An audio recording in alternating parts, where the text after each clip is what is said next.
ایک بہت بڑا سوال ہے، کیا ہم رمضان کو پا سکیں گے یا نہیں؟ کیا رمضان ہماری قسمتوں میں دوبارہ آئے گا یا نہیں؟ یہ سوال آپ اپنے آپ سے پوچھیے۔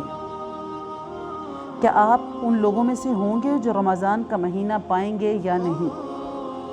اور اگر اللہ نے ہم پر اپنا فضل فرمایا اور ہم نے رمضان پایا تو ہم پر لازم ہے کہ ہم اس مہینے میں نیکیاں کمائیں اور اس سے استفادہ حاصل کریں، کیونکہ ہمارے ساتھ کتنے ہی لوگ پچھلے رمضان میں زندہ تھے۔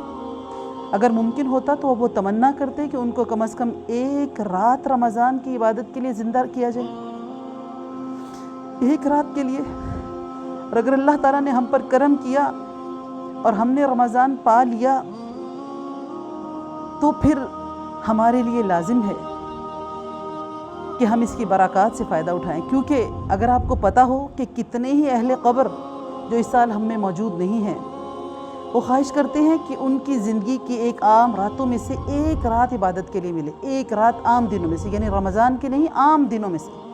آپ کا کیا خیال ہے کہ اہل قبور رمضان کی برکتوں سے فائدہ نہیں اٹھانا چاہتے؟ کیا وہ رمضان کا انتظار نہیں کرتے؟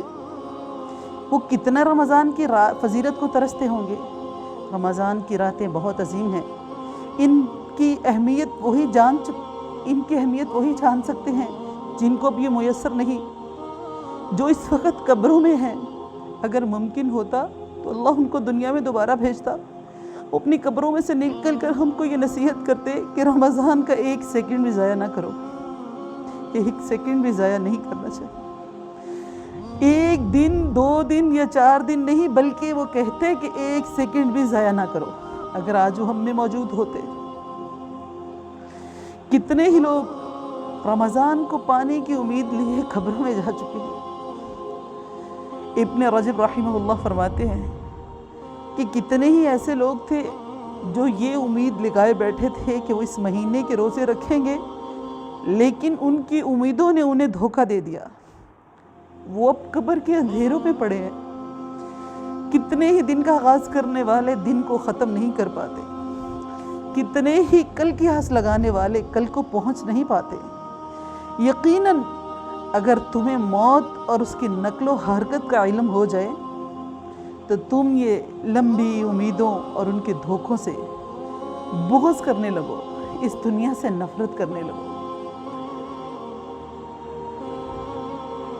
کوشش کیجئے، اگر یہ رمضان ہماری قسمت میں آ رہا ہے تو ہم اس کے لیے محنت کریں، اپنے رب کو منائیں، اپنے رب کو راضی کر لیں، کیونکہ یہ موقع بار بار زندگی میں نہیں آنے والے، کیونکہ یہ قسمت والوں کو راتیں نصیب ہوں گی، کیونکہ قرآن کا پڑھنا قسمت والوں کو نصیب ہوگا۔